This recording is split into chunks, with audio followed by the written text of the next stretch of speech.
ஜம்மு காஷ்மீர் வந்து ஒரு அமைதியான சூழலில் இல்லை. அங்கே வந்து எப்பயும் பிரச்சனை நடந்துக்கிட்டே இருக்குது.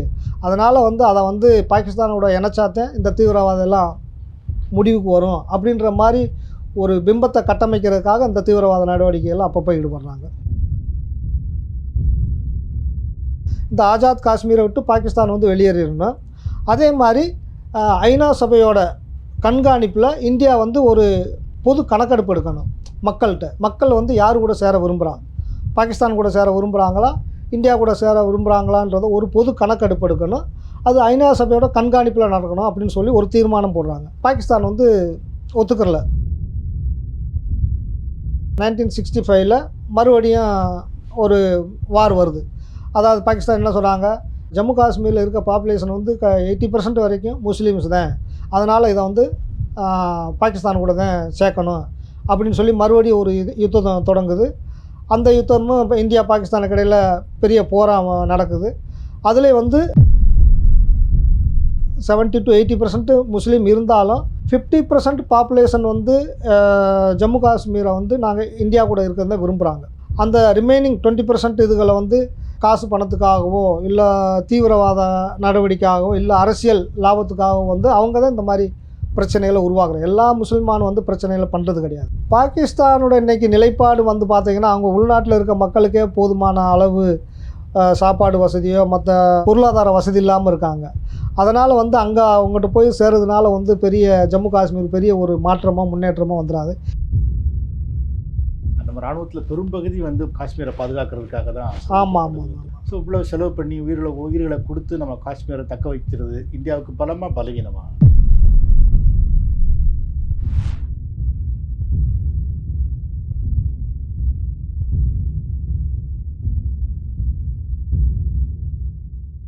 வணக்கம். வணக்கம் சார். நம்ம கடைசி வீடியோவில் வந்து அந்த பல்காமில் நடந்திருக்க அந்த தாக்குதல் பற்றி, அந்த தாக்குதலுக்கு பிறகு இந்தியா எடுக்க வேண்டிய நடவடிக்கைகள் பற்றிலாம் நிறைய பேசியிருந்தோம் சார். அதோட தொடர்ச்சியாக ஒரு கேள்வி சார். இன்றைக்கி காஷ்மீரில் இருக்கிற அந்த பிரச்சனைக்கு மூல காரணமே வந்து அந்த இந்தியா பாகிஸ்தானுக்கு நடுவில் காஷ்மீர் யாருக்கு அப்படிங்கிற ஒரு போட்டி தான். காஷ்மீரோட வரலாறு என்ன, இந்த பிரச்சனை எங்கே ஆரம்பிக்குது அப்படிங்கிறத சுருக்கமாக சொல்ல முடியும்? ஜம்மு காஷ்மீரோட வரலாறுன்னு நம்ம பார்க்க போனோம்னா, அந்த வரலாறு வந்து இந்திய துணைக்கண்டத்தில் சவுத் ஆசியா, மேற்கு ஆசியா இந்த நாளோட கலாச்சாரத்தோடு ரொம்ப பின்னி பிணைஞ்சது. ஏன்னா 10ஆம் நூற்றாண்டு வரைக்குமே வந்து ஜம்மு காஷ்மீர் வந்து இந்து ராஜ்யம் தான் நடந்திருக்கு. அப்புறம் 11, 12 நூற்றாண்டுகளில் வந்து புத்திசமும் சைவமும் இருந்திருக்கு. 13க்கு அப்புறம் இஸ்லாமிய சாம்ராஜ்யம் நடந்திருக்கு. பிறகு இஸ்லாம் சாம்ராஜ்யங்கிறது பொதுவாக இந்தியாவுக்குள்ளே அவங்க அந்த காலகட்டத்தில் வர்றாங்க. இந்தியா முழுக்க வராங்க. ஜம்மு காஷ்மீரும் வந்து இஸ்லாமிய ராஜாக்கள் தான் இருந்திருக்காங்க 13க்கு அப்புறம் இருந்து. அப்புறம் வந்து 15, 16 2 வந்து ஆப்கான் சாம்ராஜ்யமாக இருக்குது. ஆப்கானிஸ்தான்காரங்க வந்து ரூல் பண்ணியிருக்காங்க. அதுக்கப்புறம் வந்து சீக்கியர்கள் 18ஆம் நூற்றாண்டு சீக்கியர் வந்து ஆண்டிருக்காங்க. ஜம்மு காஷ்மீர் லே லடாக் தான் இருந்தது. இது மட்டும்தான் இருந்தது. அதில் முன்னாடி வந்து இப்போ வந்து இமாச்சல் பிரதேசத்தோட ஒரு சில இது வந்து ஏரியா வந்து ஜம்மு காஷ்மீரில் தான் இருந்தது. ஜம்மு காஷ்மீர் எடுத்துக்கிட்டிங்கன்னா ஜம்முலேருந்து ஜம்மு, உதம்பூர், பத்னிடாப்பு, காஷ்மீர் சொல்லலாம், ஸ்ரீநகர்னு சொல்லலாம். அங்கிட்டு லே, லடாக்கு, கார்கில் இந்த மாதிரி எல்லா ஏரியாவும் ஜேஎன்கே கண்ட்ரோல் தான் இருந்திருக்கு. அது வந்து ஒரு தனி மாநிலமாக தான் இருந்திருக்கு. தனி மாநிலமாக இருந்திருக்குன்னா தனி ராஜ்யமாக அங்கே அந்தந்த காலகட்டத்தில் ஆண்ட ராஜாக்கள் அன்றில் தான் அது இருந்திருக்கு. முன்னாடி வந்து இந்தியாவே வந்து ராஜாக்கள் ஆட்சியில் தானே இருந்தது. அது மதுரையாக இருக்கட்டும், மற்ற சென்னையாக இருக்கட்டும், எல்லாம் வந்து மன்னர்கள் ஆட்சி இருந்தது. 56 தேசம்னு சொல்லுவாங்க. 56 அது மாதிரி ஜேஎன்கே வந்து இந்த மாதிரி வெவ்வேறு ராஜ்யத்துக்கு அண்டரில் இருந்திருக்கு. தமிழ்நாடு எடுத்துக்கிட்டோன்னா பாண்டியர்கள், சேரர்கள், சோழர்கள், ஒரு 3 இதை சொல்கிறோம். ஆமாம். இது மாதிரி காஷ்மீர் வந்து வெவ்வேறு சிற்றரசர்கள் கீழே இருந்ததா இல்லை ஒரே அரசு? இந்துக்கு அப்புறம் புத்திசம் அங்கே லடாக்கில் இப்போயும் பார்த்தீங்கன்னா லே லடாக்கில் புத்திசம் தான் நிறையா இருக்காங்க. புத்திசமோட இது வந்து ராஜ்யமும் ஒரு 2 செஞ்சுரி இருந்திருக்கு.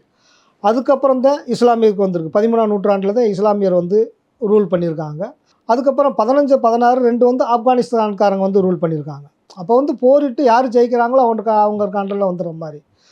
இதுக்கப்புறம் 18ஆம் நூற்றாண்டில் சீக்கியர்கள் அந்த ஆப்கானிஸ்தான்கார தோற்கடிச்சிட்டு சீக்கியர்கள் வந்துடுறாங்க. சீக்கியர்கள் சர்தார்ஜி பஞ்சாபிஸ் அவங்க வந்து ஒரு நூற்றாண்டு ரூல் பண்ணியிருக்காங்க. அப்போ ஃபஸ்ட்டு ஆங்கிலேய சீக்கிய போராட்டம் வந்து 1846 நடக்குது. 1846 நடக்கும்போது அந்த சீக்கியர்களை வந்து ஆங்கிலேயர்கள் தோற்கடிச்சிடுறாங்க. அப்போ தோற்கடிச்சதுக்கப்புறம் இந்த ராஜ்யத்தை யார்கிட்ட கொடுக்கும் அப்படின்ற போது பிரிட்டிஷ் யோசிக்கும் போது குலாப் சிங் அப்படிங்கிற ஒருத்தரை அந்த பிரிட்டிஷ் கவர்மெண்ட்டு நியமிக்குது. நீ தான் இந்த ஜம்மு காஷ்மீர் ராஜா எங்களுக்கு அண்டரில் ரூல் பண்ணலாம், எங்களுக்கு நீ வந்து அந்த வரி கப்பம் கட்டுறது அப்படின்னு சொல்லுவாங்களா, அதெல்லாம் கட்டிக்கிட்டு நீ இந்த ராஜ்யத்தை ஆளலாம்ன்றாங்க. குலாப் சிங்கோட பரம்பரை வந்து 1846 1947 வரைக்கும் அவங்க தான் இருந்திருக்காங்க, அவங்க பரம்பரை. அதில் வந்து கடைசியாக அந்த ரன்பீர் சிங்ன்றவரோட பேரன் தான் ஹரிசிங். ஹரிசிங் தான் கடைசியில் வந்து இருந்த முடியரசு சூட்டின ஒரு மன்னர். அவருக்கு அண்டரில் தான் இந்த ஜேஎன்கே இருந்திருக்கு, அவர் ரூல் பண்ணியிருக்காரு. அந்த காலகட்டத்தில் வந்து பூஞ்சுன்ற ஒரு ஏரியா இருக்குது ஜம்மு காஷ்மீரில். பூஞ்சுன்ற ஒரு ஏரியாவில் வந்து முஸ்லீம் போராட்டக்காரர்களை வந்து தனியாக வந்து நாங்கள் வந்து ஆஜாத் காஷ்மீர்னு சொல்லி அவங்களுக்கு அவங்களே ஒரு கவர்மெண்ட் ஏற்படுத்தி அறிவிச்சிட்டாங்க. இது வந்து இந்தியா சுதந்திரத்துக்கு முன்னாடியே இந்தியா சுதந்திரத்துக்கு முன்னாடியே ஆரம்பிக்கிறாங்க பூஞ்ச் மட்டும். அப்புறம் ஆரம்பித்து இது நாங்கள் வந்து ஹரிசிங் அண்டரில் இல்லை, நாங்கள் வந்து தனி ராஜ்யம் பூஞ்சில் வந்து நாங்கள் வந்து ஆஜாத் காஷ்மீர், நாங்கள் வந்து தனிப்பட்ட சுயாட்சி தான் பண்ணுவோம் அப்படின்றாங்க. அப்போ பண்ணுன்னு சொல்லும்போது இதுக்கடையில் வந்து 1947 வந்து நாடு சுதந்திரம் அடையுது. இந்தியா பாகிஸ்தான் ரெண்டாக பிரியுது. முஸ்லீம்களுக்கு பாகிஸ்தானும் இந்துக்களுக்கு இந்தியான்னு பிரிஞ்சிடும். அதுபோக மக்கள் எங்கே இருக்க விரும்புகிறாங்களோ, பாகிஸ்தான் முஸ்லீம்ஸ் வந்து இந்தியாவில் இருக்கன்னா இருந்துக்கலாம், இல்லை பாகிஸ்தான் போகிறதுனா போய்க்கலாம், அந்த மாதிரி ஒரு ஆப்ஷன் வச்சு நாடு ரெண்டாக பிரியுது. அப்போ இந்தியாவும் பாகிஸ்தான் தனித்தனியாக ரூல் பண்ணுறாங்க. ஆஜாத் காஷ்மீரில் ஒரு அமைப்பை ஏற்படுத்தினவங்க திரும்ப வந்து 1948 சுதந்திரம் அடைஞ்சதுக்கப்புறம் வந்து ஜம்முவில் பெரிய ஒரு கலவரத்தை உண்டு பண்ணுறாங்க. உதம்பூரில், ரஜோரில், இந்த ஏரியாக்கெல்லாம் பெரிய கலவரத்தை ஏற்படுத்துகிறாங்க. ஆஜாத் காஷ்மீரில் இருக்க அவங்களும் இஸ்லாமியர்கள் தான். இங்கே ஜம்மு காஷ்மீரில் இருக்க இந்தியா அண்டரில் இல்லை, ஜம்மு காஷ்மீர் அன்றைக்கி தனியாக இருந்தது 48 அங்கேயும் முஸ்லீம்ஸ் தான் அதிகம் இருக்காங்க. இருந்தாலும் அவங்களவே அழிக்கிறாங்க, முஸ்லீமே அழிக்கிறாங்க. அந்த ஆஜாத் காஷ்மீர்ன்ற ஒரு அமைப்பு அழிச்சு. சார் இப்போ இந்த இந்தியா பாகிஸ்தான் பிரியுது இல்லை சார், அந்த நேரத்தில் வந்து நிறைய நாடுகள் வந்து உதாரணமாக ஹைதராபாத் உட்பட வந்து எங்கெங்கே போகிறது, ஒன்று பாகிஸ்தானுக்கு போகிறதா இந்தியாவுக்கு போகிறதா அப்படிங்கிறது. ஆமாம், ஜம்மு காஷ்மீர் வந்து பாகிஸ்தானுக்கு போகிறதா இந்தியாவுக்கு போகிறதாங்கிற பிரச்சனை வரும்போது என்ன நடந்தது? ஜம்மு காஷ்மீர் அந்த பிரிட்டிஷ் பிரிக்கும் போதேவும் ஹரிசிங்கு பிரிட்டிஷ்காரன்ட்ட சொல்லிட்டாங்க, நாங்கள் வந்து சுயராஜ்யம் பண்ணுவோம், நாங்கள் பாகிஸ்தான் கூடயும் சேர விரும்பலை, இந்தியா கூடயும் சேர விரும்பலை, நாங்கள் தனிப்பட்ட முறையில் சுயராஜ்யம் பண்ணுறோம், நான் வந்து இந்த கிங்டத்துக்கு நான் தான் அரசர் அப்படின்ற மாதிரி சொல்கிறாங்க. அவங்களும் பிரிட்டிஷ்காரங்களும் அதை ஏற்றுக்கிறாங்க. பாகிஸ்தானுக்கு தனியாக பிரிச்சுறாங்க, இந்தியா பிரிச்சுறாங்க. சரி, ஜம்மு காஷ்மீரை ஹரிசிங்கே வச்சுக்கிட்டோம், அவரே ரூல் பண்ணட்டும், அது வந்து சுராஜ்யம் மன்னராட்சி மாதிரி நடக்கட்டும் அப்படின்ற மாதிரி அதை ஜம்மு காஷ்மீரை விட்டு கொடுத்துட்றாங்க. பிரிட்டிஷ்காரங்களே அதை ஒத்துக்கிட்டு போயிடுறாங்க. அப்போ இது பண்ணும்போது இந்த ஆஜாத் காஷ்மீரோட அந்த தீவிரவாதிகள் வந்து ஜம்மு ஏரியாவில் பெரிய கலவரத்தை உண்டு பண்ணும்போது ஹரிசிங் வந்து மக்களை காப்பாற்றுறதுக்காக, இப்படி மக்கள் வந்து நிறைய ஆயிரக்கணக்கான மக்கள் கொல்லப்படுறதை காப்பாற்றணும், என்ன செய்யணும் அப்படின்ற யோசனை பண்ணும்போது அவருடைய மந்திரி சபையில் கேட்கும்போது நம்ம இந்தியாட்ட ஒரு உதவி கேட்கலாம் அப்படின்னு சொல்கிறாங்க. அப்போ வந்து இந்தியாட்ட வந்து இந்தியாவோட உதவியை நாடுறாரு ஹரிசிங். அப்போ வந்து இந்தியாவில் வந்து ஃபஸ்ட்டு பிரைம் மினிஸ்டர் வந்து ஜவஹர்லால் நேரு இருந்தார். அப்போ வந்து கவர்னர் ஜெனரலாக வந்து லார்ட் மவுண்ட் பேட்டன் பிரபு இருந்தார். அப்போ அவர் வந்து நிபந்தனையற்ற ஒரு ஒப்பந்தம் போடுறாங்க, இனிமேல் வந்து ஜம்மு காஷ்மீர் வந்து இந்தியா கண்ட்ரோலில் இருக்கட்டும், நாங்கள் பார்த்துக்குறோம், ஆனால் உங்களுக்குன்னு ஒரு சிறப்பு சலுகை கொடுக்குறோம். அந்த சிறப்பு சலுகை தான் ஆர்டிகிள் 370. இந்த காலகட்டங்களில் வந்து காஷ்மீரோட மக்கள் தொகையில் யார் யார் எவ்வளோ இருந்தாங்கன்னு சொல்ல முடியுமா? காஷ்மீர் மக்கள் டோட்டல் பாப்புலேஷன் வந்து அந்த டயத்தில் வந்து 1 கரோடுக்குள்ளே இருந்திருக்கலாம். அதில் 77% வந்து இஸ்லாமியர்கள், 20% வந்து இந்துஸு, ரிமைனிங் வந்து கிறிஸ்டியன், இதர் கம்யூனிட்டி, புத்திஸ்ட்டு, இவங்கெல்லாம் இருந்திருப்பாங்க. அப்போ மேஜர் பாப்புலேஷன் 77% வந்து இஸ்லாமியர்கள் இருந்தாங்க, இந்து மன்னர் இருந்தாங்க. அந்த இருக்குங்காட்டி தான் அந்த ஜம்மு கலவரம் வந்ததுக்கு காரணமே அதுதான். என்னதான் மன்னர் வந்து இந்து மன்னராக இருந்தாலும் மக்கள் முழுக்க வந்து இஸ்லாமியர்கள். ஜம்மு காஷ்மீரை பாகிஸ்தானோட தான் இணைக்கணும் அப்படின்ற ஒரு கலவரத்தை தான் உண்டு பண்ணுறாங்க. அப்போ இவர் வந்து அந்த கலவரத்தில் நிறையா மக்கள் பலியாகிறத பார்த்துட்டு இந்தியாட்ட வந்து உதவியை நாடுறாரு. அப்போ லார்ட் மவுண்ட் பேட்டன் பிரபு வந்து ஒப்பந்தம் போட்டு ஜம்மு காஷ்மீர் இன்னும் இந்தியா கண்ட்ரோலில் ஒரு தனி மாநிலமாக இருக்கட்டும், அதுக்கு ஒரு சிறப்பு அந்தஸ்து கொடுத்து நான் வச்சுக்கிறோம் அப்படின்னா. அப்படி இருந்தாலும் ஹரிசிங் ஒரு இது பண்ணியிருக்காரு, கண்டிஷன் போட்டிருக்காரு. இது வந்து இடைக்கால ஒப்பந்தம் தான். இதுக்கு அடுத்து மக்கள் என்ன விரும்புகிறாங்களோ, யாரு கூட சேர விரும்புகிறாங்களோ, பாகிஸ்தான் கூட சேர விரும்புனா பாகிஸ்தான் கூட சேர்ந்துக்கலாம், இல்லை இந்தியா கூட சேர விரும்புனா இந்தியா கூட சேர்ந்துக்கலாம் அப்படின்ற மாதிரி ஒரு இதையும் போட்டுறாரு. அவர் தரப்புலேருந்து ஒரு இது பண்ணிடுறாரு. இது வந்து இடைக்கால ஒப்பந்தம், மக்கள் முடிவை இறுதியானது அப்படின்ற மாதிரி சொல்லிடுறாரு. அப்போ சொல்லும்போது அந்த இது ஒப்பந்தம் முடிஞ்சு நம்ம இது பண்ணிடுறாங்க. இப்போ இருந்தாலும் இவ்வளோ பிரச்சனை பண்ணுறாங்களே அப்படின்னு சொல்லிட்டு இந்தியா வந்து இந்த இஷ்யூவை வந்து யுஎன்ஓக்கு, ஐநா சபைக்கு எடுத்துகிட்டு போகிறாங்க. இந்த மாதிரி ஜம்மு காஷ்மீரில் இவ்வளோ ப்ராப்ளமாக இருக்குது, அவங்க வந்து எங்கள் இந்தியா கூட சேரணும்னு சொல்லி வந்து எங்கிட்ட வந்து சேர்ந்துட்டாங்க, இருந்தாலும் அவங்க பாகிஸ்தான் இன்னும் வந்து தீவிரவாத நடவடிக்கை எடுத்துக்கிறாங்க. இந்த ஆசாத் காஷ்மீர்னு சொல்லி ஒரு ஏரியாவை பிடிச்சி வச்சுக்கிட்டு அங்கேருந்து வெளியேற மாட்டுறாங்கன்னு சொல்லி ஒரு இதை கொண்டு போகிறாங்க அங்கே ஐநா சபைக்கு. அப்போ ஐநா சபை வந்து உள்ள தலையிட்டு இப்போ வந்து ஒரு உடன்படிக்கைக்கு எல்லோரும் ஒரு உடன்படிக்கை ஒரு தீர்மானம் ஏற்றுறாங்க. அதில் என்ன சொல்கிறாங்கன்னா, பாகிஸ்தான் வந்து இந்த ஆசாத் காஷ்மீர் இன்றைக்கி சொல்கிறது பிஓகேன்னு, பாகிஸ்தான் ஆக்குபைடு காஷ்மீர், இந்த ஆசாத் காஷ்மீரை விட்டு பாகிஸ்தான் வந்து வெளியேறிடணும். அதே மாதிரி ஐநா சபையோட கண்காணிப்பில் இந்தியா வந்து ஒரு பொது கணக்கெடுப்பு எடுக்கணும் மக்கள்கிட்ட. மக்கள் வந்து யார் கூட சேர விரும்புகிறாங்க, பாகிஸ்தான் கூட சேர விரும்புகிறாங்களா, இந்தியா கூட சேர விரும்புகிறாங்களான்றத ஒரு பொது கணக்கெடுப்பு எடுக்கணும். அது ஐநா சபையோட கண்காணிப்பில் நடக்கணும் அப்படின்னு சொல்லி ஒரு தீர்மானம் போடுறாங்க. பாகிஸ்தான் வந்து ஒத்துக்கிறல. நாங்கள் வந்து ஆசாத் காஷ்மீரை விட்டு கொடுக்க மாட்டோம், அது எங்களுக்கு தான் சொந்தம் அப்படின்றாங்க. அதனால் நாங்கள் இந்த உடன்படிக்கைக்கு நாங்கள் வந்து கட்டுப்பட மாட்டோம் அப்படின்றாங்க. அப்போ இந்தியாவும் என்ன சொல்லிடுறாங்க, அப்போ அவங்க இதுக்கு வந்து கட்டுப்படும் போது நாங்கள் எதுக்கு இதை கணக்கெடுப்பு நடத்தணும், இது ஜேஎன்கே வந்து எங்கள் கூட சேர்ந்துட்டாங்க, ஒப்பந்தம் போட்டாச்சு, எங்கள் கூட இருக்கட்டும், நாங்கள் பார்த்துக்குறோம் அப்படின்றாங்க.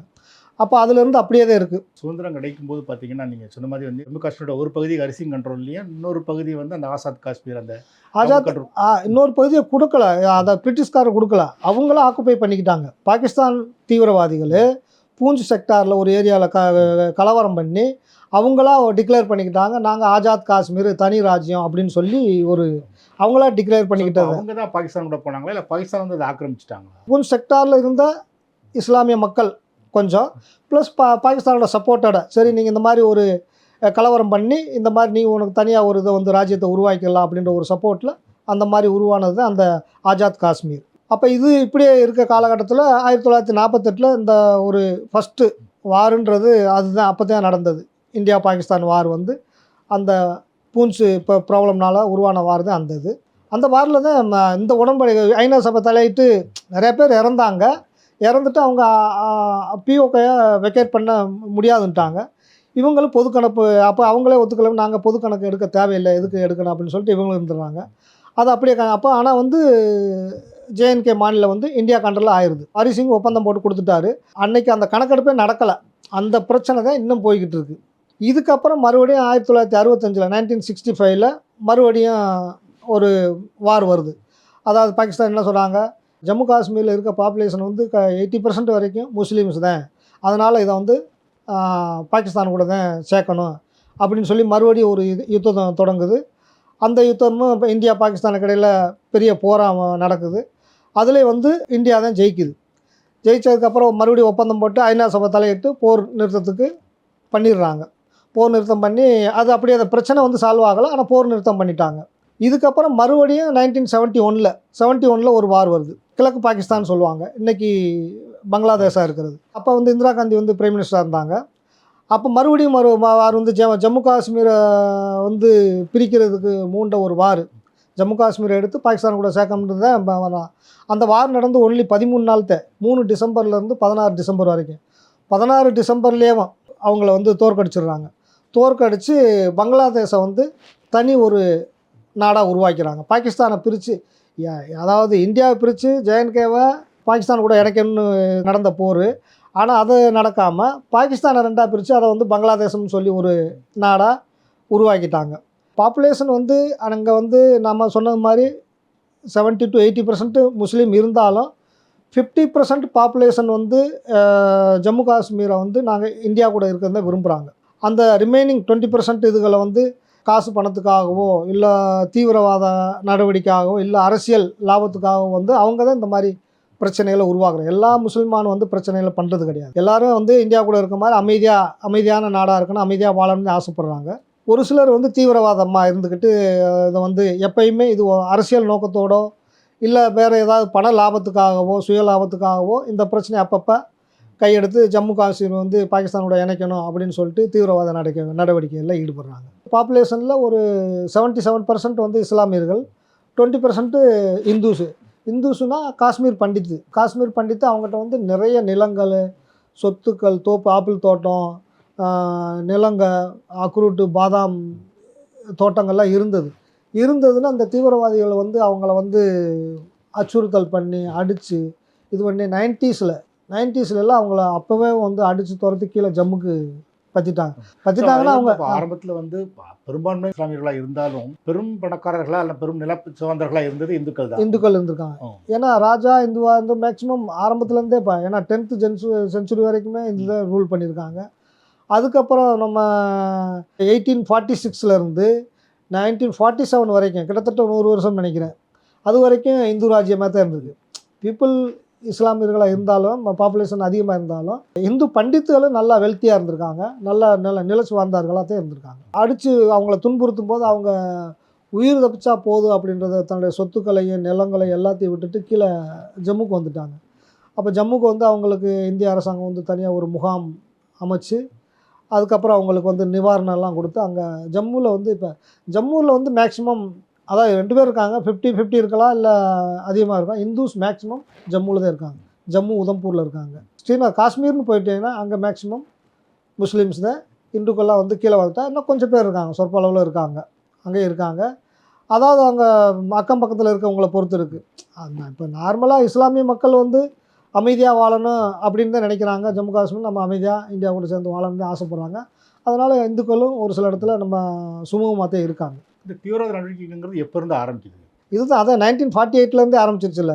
அந்த பிஓகே பாகிஸ்தான் வந்து ஆஜாத் காஷ்மீர்ன்ற ஒரு இதை அவங்களே வந்து அந்த ஒரு பூஞ்ச் செக்டாரை வந்து ஆக்குப்பை பண்ணிக்கிட்டு இது நாங்கள் வந்து ஆஜாத் காஷ்மீர், இது எங்கள் தனி ராஜ்யம் அப்படின்னு சொல்லி அன்னைக்கு உருவாகுனதுலேருந்து அந்த தீவிரவாதம் அன்னையிலேருந்து இன்ன வரைக்கும் நடந்துக்கிட்டே இருக்குது. லஷ்கர் தொய்பா, ஜெய்ஷ் இ முகமது இது வந்து ஒரு 2 தீவிரவாத அமைப்பு. மெயின் வந்து ஐஎஸ்ஐன்னு சொல்லுவாங்க, இன்டர் செக்யூரிட்டி இன்டெலிஜென்ஸ்னு சொல்லி பாகிஸ்தானோட இன்டெலிஜென்ஸ் அமைப்பு. அவங்க தான் வந்து இந்த லஷ்கர் தொய்பாவோ இல்லை ஜெய்ஷ் இ முகமதோ அவங்களுக்கு கீழே இப்போ அட்டாக் பண்ண பஹல்காமில் அட்டாக் பண்ண தி ரெசிஸ்டன்ட் ஃப்ரண்டியர்னு சொல்லுவாங்க, டிஆர்எஃப்னு சொல்லுவாங்க. டிஆர்எஃப்ன்றது வந்து அவங்களா பேரை மாற்றிக்கிட்டது. அது வந்து எல்இடி தான், லஷ்கர் தொய்பாவோட ஒரு சப் யூனிட் தான். அப்போ மெயின் வந்து இதுக்கு வந்து மெயின் வந்து ஐஎஸ்ஐ, அது கீழே இயங்குகிற இயக்கம் தான் அந்த லஷ்கர் தொய்பா, ஜெய்ஷ் இ முகமது, இந்த மாதிரி தீவிரவாத அமைப்புகள். ஜம்மு காஷ்மீர் வந்து ஒரு அமைதியான சூழலில் இல்லை, அங்கே வந்து எப்பயும் பிரச்சனை நடந்துக்கிட்டே இருக்குது. அதனால் வந்து அதை வந்து பாகிஸ்தானோட இணைச்சாத்தேன் இந்த தீவிரவாதம் எல்லாம் முடிவுக்கு வரும் அப்படின்ற மாதிரி ஒரு பிம்பத்தை கட்டமைக்கிறதுக்காக இந்த தீவிரவாத நடவடிக்கைகள் அப்பப்போ ஈடுபடுறாங்க. இந்த காஷ்மீரோட நிலப்பரப்பு இருக்குல்ல சார், அதை பத்தி சொல்ல முடியுமா? அது என்ன மாதிரி ஒரு நிலப்பரப்புன்னு பார்த்தீங்கன்னா உங்களுக்கு ஜம்மு பட்டான்கோட்டை தாண்டினோம்னா ஜம்மு வந்துடுது. ஜம்முவிலேருந்து ஸ்ரீநகர் வந்து 300 கிலோமீட்டர் டிஸ்டன்ஸு. அது வந்து ஹில் ஸ்டேஷன்ஸு, இல்லை மலை மேலே தான் ஏறி போகணும். அந்த காஷ்மீருக்கு இன்னொரு பேர் ஸ்ரீநகர்.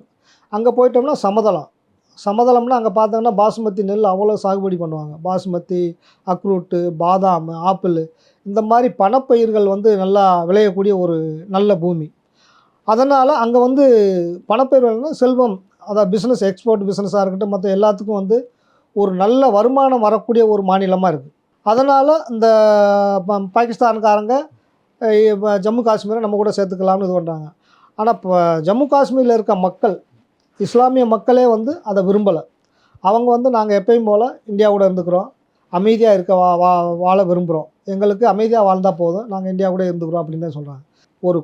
ஒரு குறிப்பிட்ட ஒரு தீவிரவாத அமைப்புகள் தான் அதை வந்து எல்லா இஸ்லாமியர்களும் பாகிஸ்தானோட சேர விரும்புகிறாங்கன்றது ஒரு பொய்யான ஒரு பரப்புரை ஏற்படுத்திக்கிட்டு அதுக்காக தீவிரவாத நடவடிக்கைகளை ஈடுபடுறாங்க. இது ஆசாத் காஷ்மீர் சொன்னீங்களா சார், அது வந்து அதுவும் சமதள பரப்பு தான் இருக்குது, இல்லை அது இதுலேருந்து ஹைட்டில் இருக்குது? அதுவும் கொஞ்சம் சமதள பரப்பு தான் சார். அந்த பக்கம் பாகிஸ்தானோட சேர்ந்த ஒரு சமதள பரப்பு தான். அங்கே தான் இப்போ பாகிஸ்தான் ஆக்குபைடு காஷ்மீரில் தான் இந்த பாகிஸ்தான் தீவிரவாதி ஊடுருவதுக்கு அது ஒரு பேஸ் மாதிரி வச்சுக்கிட்டாங்க.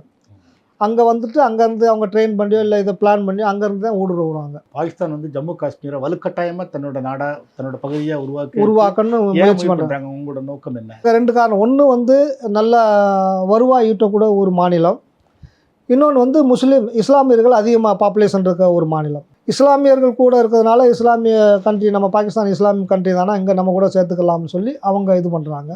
ஆனால் மக்கள் விரும்பணுமே, மக்கள் விரும்பலை. இஸ்லாமிய மக்களே வந்து இந்தியா கூட இருக்கிறது ஆசைப்படுறாங்க. எபோவ் 50%, ஒரு 20%க்கு மேலே இருக்கவங்க தான் இந்த மாதிரி நம்ம பாகிஸ்தானோட சேரலாம் அப்படின்றது தான் தீவிரவாத அமைப்போட ஒரு அச்சுறுத்தலுக்கு அஞ்சியோ இல்லை வேறு ஏதோ காரணத்தில் அரசியல் லாபத்துக்காகவோ ஒரு சிலர் தான் அந்த மாதிரி இந்த பிரச்சனையில் ஈடுபடுறது. மற்றபடிக்கு இஸ்லாமிய மக்கள் எல்லாமே வந்து இந்தியா கூட இருக்கிறதே விரும்புகிறாங்க. இஸ்லாமியர்கள் வந்து அங்கே வந்து நாட்டுப்பற்றுடைய இஸ்லாமியர்கள் நிறையா இருக்காங்க. டோட்டல் பாப்புலேஷனில் 80% வந்து இஸ்லாமியர்கள் இருக்காங்க. அவங்க நாட்டுப்பற்றோடு தான் இருக்காங்க. ஜம்மு காஷ்மீரில் ஜேஎன்கே போலீஸாக இருக்கட்டும், டிபார்ட்மெண்டல் பெரிய எக்ஸிக்யூட்டிவ்ஸாக இருக்கட்டும், ஆஃபீஸ் எல்லாமே இஸ்லாமியர்கள் தான். எல்லாருமே நாட்டுக்காகத்தான் அவங்க சேவை செய்கிறாங்க. இதில் இந்த ஒரு சில தீவிரவாத அமைப்புகள் கொஞ்சம் ஒரு சொற்ப அளவில் இருக்க இஸ்லாமியர்கள் தான் இந்த மாதிரி பிரிவினைவாதத்துக்காக வந்து போராடுறாங்க.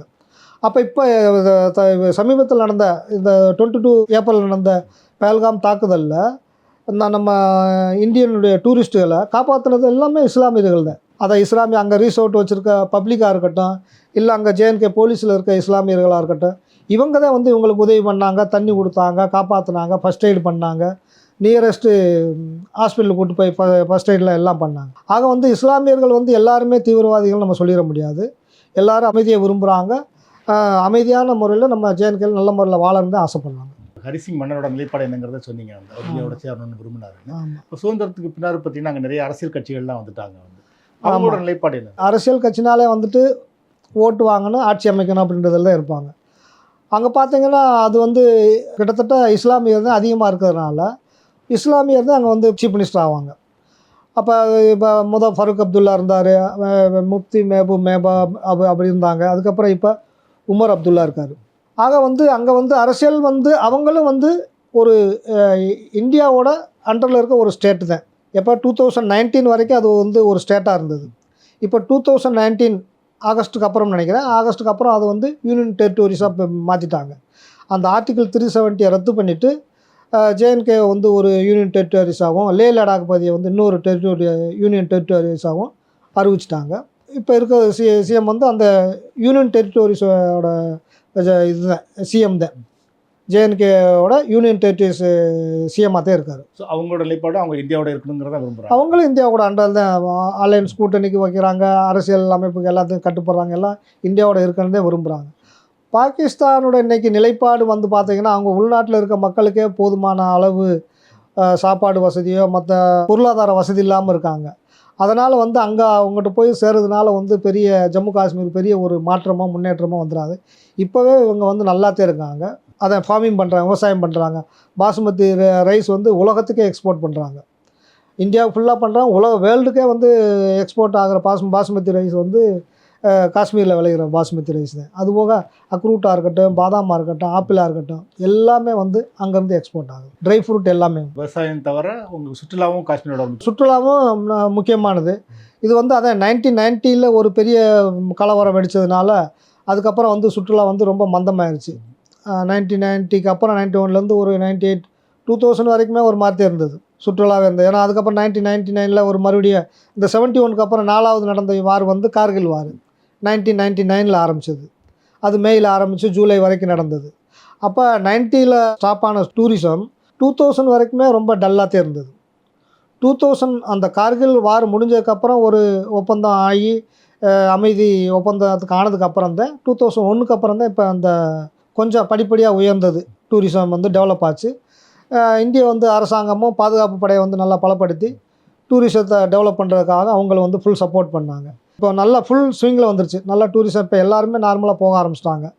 இப்போ இந்த பஹல்காம் அட்டாக்கால் மறுபடியும் இதுக்கு வந்து ஒரு பின்னடைவு வரும். இப்போ நிறையா பேர் இப்போ ஜம்மு காஷ்மீர் போகன்ற வந்து இப்போலாம் நானே கேள்விப்பட்ட அளவுக்கு இப்போ யாரும் போகிறதுக்கு விரும்பலை. இப்போ இருக்க சுச்சுவேஷனை பார்த்துட்டு போகிறது சேஃப் இல்லை அப்படின்ற மாதிரி ஃபீல் பண்ணுறாங்க.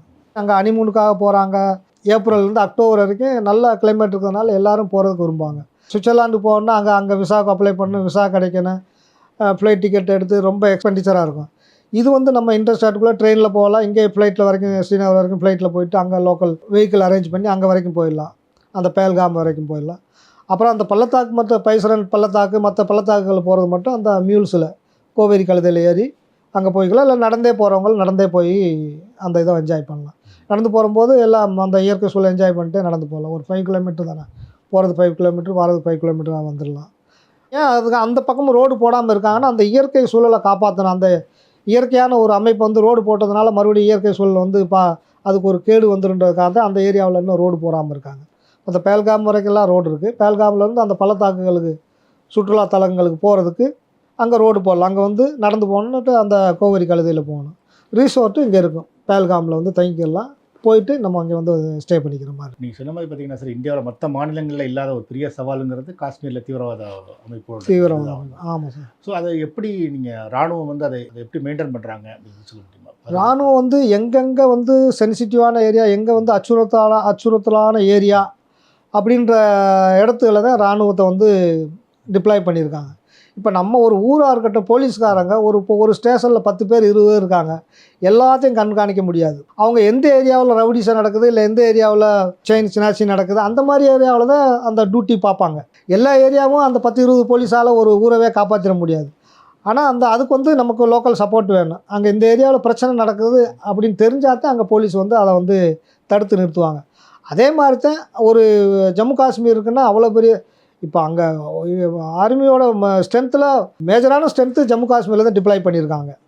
அப்படி இருந்து அது வந்து பெரிய ஹில் ஸ்டேஷன்றதுனால வந்து நம்ம அந்த இப்போ நடந்த பேல்காம் ஏரியாவில் பெரிய பெரிய ட்ரீ இருக்குது. அந்த ட்ரோன் மூலமாக ஹெலிகாப்டர் மூலமாக போனால் கூட அங்கே வந்து கீழே என்ன நடக்குதுன்னு கண்காணிக்க முடியாது. அவ்வளவு அடர்த்தியான காடுகள் நிறைஞ்ச ஏரியா.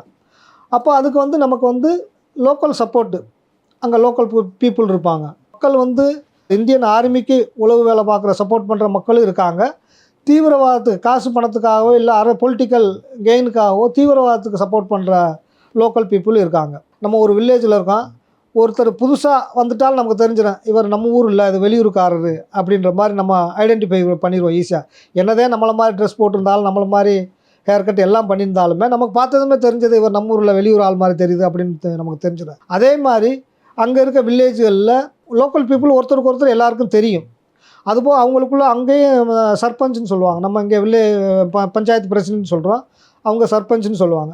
அந்த சர்பஞ்சு அவங்க மெம்பர்ஸை வச்சு கூட்டம் கூட்டி அப்பப்போ நம்ம ஊர் அமைதியாக இருக்கணும், இங்கே யாராவது சந்தேகப்படியான நபர் வந்தால் எனக்கு வந்து தெரிவிக்கணும் அப்படின்ற மாதிரி அவங்க கூட்டத்தில் சொல்லிடுவாங்க. ஆடு மேய்க்க போகிறாங்க, மாடு மேய்க்க இல்லை காட்டுக்கு விவசாயம் பண்ண போகிறாங்க, அந்த ஏரியாவில் யாராவது புதுசாக ஆள் தெரிஞ்சால் வந்து சர்பஞ்சுட்டு சொல்லுவாங்க, நம்ம ஏரியாவில் யாரோ ஒரு புதுசாக ஒரு ஆள் மாதிரி இருக்குது அப்படின்னு சொல்லி. அப்படியா, ஏன்னா விசாரி கொஞ்சம் நோட் பண்ணு அப்படின்னு சொல்லுவாங்க. அப்போ நோட் பண்ணி பார்த்தா அவங்க வேறு ஏதாவது சந்தேகப்படுமான ஆக்டிவிட்டீஸு, மற்ற மொபைலு இல்லை ஏதாவது செட்டு வாக்கி டாக்கி ஏதாவது வச்சுட்டு ஏதாவது பண்ணுற மாதிரி இருந்தால் அவங்க வந்து சர்பஞ்சுக்கு வந்து சொல்லிடுவாங்க. சர்பஞ்சுக்கு அதாவது அங்கே என்னென்னா ஜம்மு காஷ்மீர் பீப்புளுக்காக ஆர்மி வந்து நிறையா வந்து சப்போர்ட் பண்ணுவாங்க. ஓபி சத்பவனான்னு ஒன்று இருக்குது, ஆப்ரேஷன் சத்பவனா. அந்த ஆப்ரேஷன் சத்பவனா மூலம் அங்கே இருக்க அவங்க ஒரு யூனிட்டு, ஆர்மி யூனிட் நிறைய இடத்துல டிப்ளாய் இருக்குது. அந்த யூனிட்டு இத்தனை வில்லேஜை வந்து தத்தெடுத்த மாதிரி எடுத்துக்கிடுவாங்க. அந்த வில்லேஜில் இருக்க ஸ்கூல்ஸ்க்கு வந்து கம்ப்யூட்டர்ஸ் கொடுக்குறது, இல்லை இப்போ ஸ்கூல் பசங்களுக்கு புக்கு இதெல்லாம் கொடுக்குறது, ஏழ்மையான மக்களில் இருக்கவங்களுக்கு பிளாங்கெட்ஸ் கொடுக்குறது, சாப்பாடு கொடுக்குறது, மற்றபடி ஒரு பெரிய படாக்கானா அப்படின்ற மாதிரி கூட அரேஞ்ச் பண்ணுவாங்க. ஏதாவது லோக்கல் ஃபெஸ்டிவல் இது மாதிரி அந்த பீப்புளுக்கெல்லாம் கூப்பிட்டு ஆர்மியிலேருந்து அந்த ஆப்ரேஷன் சத்பாவனா மூலமாக சாப்பாடெல்லாம் போடுவாங்க. ஒரு சிலருக்கு ரேஷன் கொடுப்பாங்க, ரைஸு, ஆட்டா, கோதுமை மாவு ஆட்டான்னு சொல்லுவாங்க, ஆட்டா, பருப்பு, ஆயிலு எல்லாம் கூட சப்ளை பண்ணுவாங்க மக்களுக்கு. அவங்க இந்தியன் ஆர்மி முடிஞ்ச அளவுக்கு அந்த ஆப்ரேஷன் சத்பவனா மூலமாக நிறைய உதவிகள் செய்வாங்க. அது ஒரு நடவடிக்கை நடந்துக்கிட்டு இருக்கு. இந்த நடவடிக்கை நடக்கிறதுனால இப்போ சர்பஞ்சு கூட வந்து ஆர்மியோட இது வந்து இன்ட்ராக்ஷன் அடிக்கடி நடக்கும். அவங்களுக்குள்ள ஒரு நல்ல ரிலேஷன்ஷிப் இருக்கும். அப்போ வாரத்தில் 1 நாளாவது 2 நாளாவது அந்த சர்பஞ்சு கூட இந்த ஆர்மி ரெப்ரசன்டேட்டிவ், ஆர்மி பர்சனோட ஒரு மீட்டிங் இருக்கும். அப்போ மீட்டிங்கில் பேசிக்கிடுவாங்க. அதாவது ஆர்மி கேட்பாங்க, இப்போ இந்த ஏரியாவில் யாராவது சந்தேகப்படுற மாதிரி யாராவது ஆள் நடமாட்டம் இருக்கா, பீப்புள் இருக்கா அப்படின்னு கேட்பாங்க. அவங்க அந்த மாதிரி இருந்துச்சுன்னா, ஆமாம் பார்த்தோம், நாங்கள் வாட்ச் பண்ணால் அவர் சந்தேகப்படுற மாதிரி தான் இந்த ஏரியாவில் இருக்காங்க, இந்த குகையில் இருக்காங்க, இல்லை இந்த பள்ளத்தாக்கில் இருக்காங்க, நடமாட்டம் இருக்குது அப்படின்னு சொன்னால் ஆர்மி அங்கே போய் அதை வந்து வாட்ச் பண்ணி அவங்கள வந்து அந்த தீவிரவாதி வந்து அவங்கள பிடிச்சிருவாங்க. அதே மாதிரி நம்ம இந்தியன் டூரிசம் போகிறவங்கள இல்லை ஆர்மி கான்வாய் வெஹிக்கிள் மூவ் பண்ணுறத அதை தீவிரவாதிகளுக்கு உளவு சொல்கிற ஒரு சில இஸ்லாமியர்களும் இருக்காங்க. அவங்கள அந்த காசு பணத்துக்காக சொல்லுவாங்களோ இல்லை பொலிட்டிக்கல் இன்ஃப்ளூயன்ஸை பொலிட்டிக்கல் கெயினுக்காக சொல்கிறாங்களோ அந்த மாதிரி ஒரு சிலர் இருக்காங்க. மேக்சிமம் வந்து பாதுகாப்பத்தை விரும்புகிறாங்க, அமைதியத்தை விரும்புகிறாங்க. ஜம்மு காஷ்மீர் பீப்புள் வந்து அமைதியத்தை விரும்புகிறாங்க. அதுக்கு இந்தியன் ஆர்மி வந்து இவ்வளோ தூரத்துக்கு வந்து இங்கே வந்து டிப்ளாய் பண்ணி நம்மளோட அமைதிக்காகத்தான் இங்கே வந்து இவ்வளோ கஷ்டப்பட்டு இவங்க உழைக்கிறாங்க அப்படின்றதே அவங்க நம்புகிறாங்க. அதே மாதிரி அவங்க ஃபுல் சப்போர்ட்டு ஆர்மிக்கு பண்ணுறாங்க.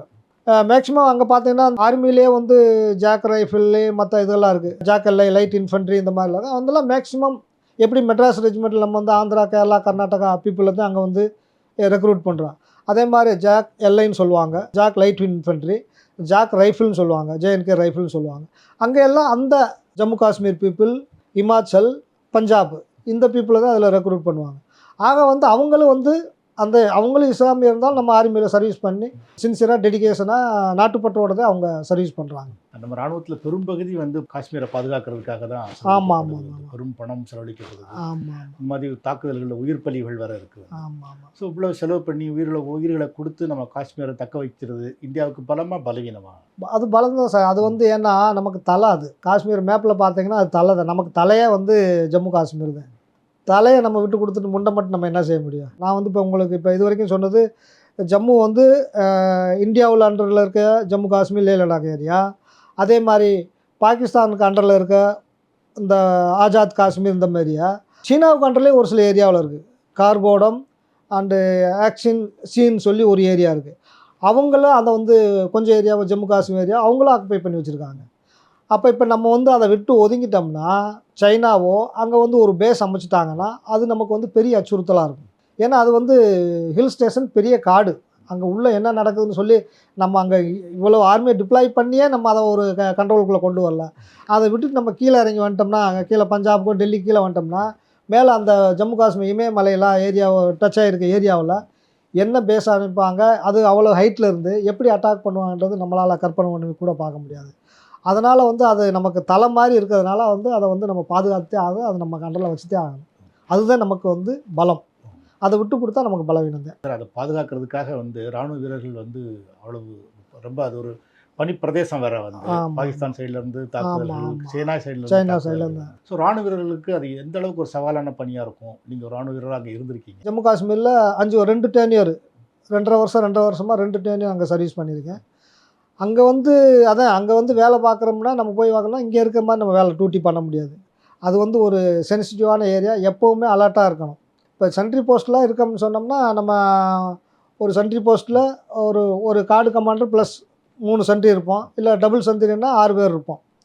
அப்போ 2 ஹவர்ஸ் நம்ம வந்து போஸ்ட்டில் டியூட்டி பார்க்கணும். இப்போ போஸ்ட்டு 5 போஸ்ட்டு 6 போஸ்ட் இருக்குன்னா 1 மணி நேரத்துக்கு ஒருக்கா நம்ம வந்து விசில் அடித்து அலர்ட்டாக இருக்குன்றதை காட்டிக்கிறணும். 2 ஹவர்ஸ் நம்ம வந்து AK-47 தான் டியூட்டி பார்க்கணும். எங்கேயாவது நடமாட்டம் தெரியுதா, ஊடுருவல் தெரியுதா, அதாவது போஸ்ட் நல்லா ஹைட்டில் இருக்கும், ஹைட்டில் ஏறிட்டு மேலே தான் டியூட்டி பார்க்கணும். 2 ஹவர்ஸ் அந்த டவர் மேலே தான் இருக்கணும், வாட்ச் பண்ணிக்கிட்டே இருக்கணும். ஒரு மணி நேரத்துக்கு ஒரு விசில் வேறு அடிக்கணும். அப்போ இது பண்ணிக்கிட்டு இருக்கும்போது 2 ஹவர்ஸ் டியூட்டி பார்க்கணும். 2 ஹவர்ஸ் டியூட்டி பார்த்துட்டு மறுபடியும் 4 ஹவர்ஸ் நமக்கு ரெஸ்ட் வந்துடும். இன்னும் ஆல்ரெடி இங்கே 2 சென்ட்ரிஸ் வந்து ரெஸ்ட் எடுத்துக்கிட்டு இருப்பாங்க. அதில் ஒருத்தர் வந்து நம்மளை ரிலீவ் பண்ணுவார், நம்ம போயிட்டு மறுபடியும் 4 ஹவர்ஸ் ரெஸ்ட் எடுத்துக்கலாம். அடுத்து அவர் இறங்கும்போது இன்னொரு 3rd சென்ட்ரியாக இருக்கும், அவர் 2 ஹவர்ஸ் பார்ப்பார், அவர் வந்து ரெஸ்ட் எடுப்பார். திரும்ப மறுபடியும் அந்த ஃபஸ்ட்டு பார்த்தவங்கள திரும்ப 2 ஹவர்ஸ் டியூட்டி பார்க்கணும். அப்போ ஒரு நாள் 12 ஹவர்ஸு, மார்னிங் அதான் ஈவினிங் 6 to மார்னிங் 6 12 ஹவர்ஸ் இருக்குன்னா 4 ஹவர்ஸ் டியூட்டி பார்க்கணும், 8 ஹவர்ஸ் ரெஸ்ட் எடுக்கணும். 4 ஹவர்ஸுங்கிறது 2 ஹவர்ஸாக 2 பார்ட்டாக. இதில் வந்து நார்மலான கிளைமேட் இருக்கும்போது இது பரவாயில்ல. அதாவது இப்போ ஒரு சிலது வந்து பனிப்பிரதேசம்லாம் இருக்கிறதுல வந்து இந்த சேச்சன் கிளேஸ் மாதிரி ஏரியாவில் வந்து ரொம்ப கஷ்டம் தான் டியூட்டி பார்க்குறது. மற்ற ஏரியாவிலையாவது இந்த நார்மல் கம்பேட்டர்ஸு, இந்த கோட்டு ஜாக்கெட்டு அதெல்லாம் போட்டு டியூட்டி பார்த்துலாம். அங்கே போனால் ஸ்னோ ட்ரெஸ் தான் போட்டணும், பூட்லேருந்து கிளாஸ்லேருந்து க்ளவுஸு, ஸ்னோ எல்லாமே வந்து ஸ்னோ ப்ரொடெக்ஷன் இருக்கிற மாதிரி தான் போட்டு டியூட்டி பார்க்கணும். அந்த டியூட்டி அங்கேருந்து அந்த போஸ்ட் நடந்து போகிறதே பெரிய கஷ்டமான விஷயந்தான். இதெல்லாம் வந்து அதாவது நாட்டுக்காக சேவை செய்யணும் அப்படின்றது வந்து அந்த மாதிரி ஒரு ட்ரைனிங்காகவே உருவாக்கியிருக்காங்க. அதனால் அதை வந்து பெரிய ஃபீலிங்காகவும் தெரியாது. சரி நம்ம நாட்டுக்காக உழைக்கிறோம் அப்படின்னு நமக்குள்ளே ஒரு ப்ரௌடாக ஃபீல் பண்ணுவோம். மற்றபடிக்கு இவ்வளோ கஷ்டமாக இருக்கே அப்படின்ற மாதிரி ஒரு ஃபீல் வராது. நான் 1965 வாரை பற்றி சொன்னேன், செகண்ட் இந்தியா பாகிஸ்தான் வார். லால் பகதூர் சாஸ்திரி பிஎம்மாக இருந்தது. அப்போ கிட்டத்தட்ட 1 லட்சம் பேரை வந்து வார் கைதியாக வந்து அரெஸ்ட் பண்ணிட்டு வந்துட்டாங்க. 1 லட்சம் பேரை வந்து நம்ம பணைய கைதியாக பிடிச்சிட்டு வந்துட்டாங்க, ஆர்மி அந்த பாகிஸ்தான் சோல்ஜர்ஸே. அப்புறம் அமைதி ஒப்பந்தம் ஆனதுக்கப்புறம் அவங்கள வந்து இங்கேருந்து பாகிஸ்தான் அனுப்பிச்சி வச்சாங்க. அனுப்பிச்சி வைக்கும்போது இங்கேருந்து எல்லாத்துலேயும் ஆக்ரா, மதுரா அந்த மாதிரி ஸ்டேஷன்லாம் அவங்களுக்கு பூரி, சப்ஜி, மற்ற உணவு எல்லாம் ட்ரெயினில், ஏன்னா அவங்களுக்காக ஃபுல் ட்ரெயின் விட்டாங்க அவங்க இங்கேருந்து இந்தியாவிலேருந்து பாகிஸ்தான் போகிறதுக்கு. அப்போ எல்லா ஏரியா ஒவ்வொரு ஸ்டேஷன்லேயும் அவங்களுக்கு குடிநீர், மற்ற சாப்பாடு எல்லாம் கொடுத்து தான் வழி அனுப்பி வச்சாங்க, மரியாதையை தான் வழி அனுப்பி வச்சாங்க. அது மாதிரி சார், நீங்கள் பார்டரில் வேலை பார்க்கும்போது வந்து ஒரு அமைதியான காலகட்டங்களில் பாகிஸ்தான் வீரர்களோட பழகுறதுக்கான வாய்ப்புகள் கூட கிடைக்கலாம் வந்து. கிடைக்கும். இந்த வாகா பார்டரோ மற்ற பார்டர்லாம் இருக்கும்போது பேச்சுவார்த்தையில் நம்ம பண்ணுறது உண்டு. ஒரு சில நேரம் அவங்க டீயை நம்ம வாங்கி குடிக்கிற உண்டு, நம்ம டீ அவங்களுக்கு கொடுக்குற உண்டு. டென்ஷன் இல்லாத நேரத்தில் ஒரு பிரச்சனையும் இல்லை. நார்மலான ஒரு சுமூகமான உறவு தான் இருக்கும். இப்போ எப்போ அவங்கெல்லாம் வந்து அந்த தீவிரவாதிகள் வந்து இந்த தீவிரவாத நடவடிக்கை எடுவாங்கன்னா, இந்தியா பாகிஸ்தான் மேட்ச் நடக்கும்போது பண்ணுவாங்க. இந்தியா பாகிஸ்தான் மேட்ச் நடக்கும்போது இந்தியா ஜெயிக்கிற மாதிரி இருந்தால் அந்த நேரத்தில் அங்கே கிராஸ் ஃபயர் பண்ணுவாங்க பார்டரில். அதே மாதிரி தீபாவளி ஃபெஸ்டிவலுக்கு, ஹோலி ஃபெஸ்டிவலுக்கு, அந்த மாதிரி ஃபெஸ்டிவலுக்குலாம் ஆட்டோமேட்டிக்காக அங்கேருந்து கிராஸ் ஃபயர் வரும். ஃபெஸ்டிவலை நம்ம வந்து பீஸ்ஃபுல்லாக அமைதியாக கொண்டாடக்கூடாது அப்படின்றத முன்னக்கூடியே அந்த தீவிரவாதிகள் பிளான் பண்ணி இவங்க வந்து இப்போ வந்து தீபாவளி கொண்டாடுறதுக்கு ரெடி ஆகிட்டு இருக்காங்க, இல்லை ஹோலி கொண்டாடுறதுக்கு ரெடி ஆகிட்டு இருக்காங்க, அதுக்கு ஏதாவது வந்து டிஸ்டர்ப் பண்ணணும், அப்போ ஃபயர் பண்ணுங்கள். அப்போ அந்த மாதிரி அந்த நேரத்தில் கிராஸ் ஃபயர் பண்ணி ஒரு டென்ஷனை உருவாக்குவாங்க. இது தீவிரவாதிகளோட நடவடிக்கை. ஆமாம். நான் ராணுவ வீரர்கள் பற்றி கேட்டேன். நீங்கள் சுமூகமாக பேசிட்டு இருக்கிற காலகட்டங்களில் அவங்களோட எண்ணங்களை நீங்கள் ஏதாவது புரிஞ்சுக்க முடியல? இந்த காஷ்மீர் பிரச்சனை பற்றி அவங்க என்ன நினைக்கிறாங்க? அதை ரொம்ப க்ளோஸ் ஓப்பனெல்லாம் அவங்களும் பேச மாட்டாங்க, நம்மளும் பேச முடியாது. ஆனால் நமக்குன்னு ஒரு ரூல்ஸ் கட்டுப்பாடு இருக்குது. இவ்வளோ தான் பேசணும், இன்னது தான் பேசணும், இன்னது பேசக்கூடாதுன்னு சொல்லி. இப்போ கூட நம்ம இவ்வளோ நம்ம ரிட்டையர்ட் ஆகிட்டதுனால இவ்வளோ பேசுகிறோம். சர்வீஸில் இருக்கும்போது இவ்வளோ மேட்ரு ஓப்பனாக பேச முடியாது. நாம் எங்களுக்கு வந்து இன்ஸ்ட்ரக்ஷனே கொடுப்பாங்க. லீவ் வரும்போது, போகும்போது, ட்ரெயின்லேயோ ஃப்ளைட்லேயோ போகும்போது பேசஞ்சர்கிட்ட நம்ம ஆர்மியில் என்ன செய்கிறோம், ஏன் இது பண்ணுறோம் அப்படின்றத பற்றி எதையும் பற்றியுமே டிஸ்கஸ் பண்ணக்கூடாது அப்படின்றது நமக்கு வந்து ஒரு ஆர்டர் கொடுத்துருவாங்க. அதுக்கு காரணம் உளவாளிகள் எங்கேயும் இருக்கலாம். எங்கேயும் இருக்கலாம். உளவாளி நமக்கு பக்கத்தில் பேசுகிறோம், பேசஞ்சர் உளவாளியாகவும் இருக்கலாம். அவங்க மூலமாக இதாகும். அதனால் வந்து நார்மலாக வந்து யார்கிட்டையும் ஆர்மி மேட்டரை பற்றி பேசவே கூடாது, டிஸ்கஸ் பண்ணக்கூடாது அப்படின்றத வந்து சட்டம். வணக்கம் சார்.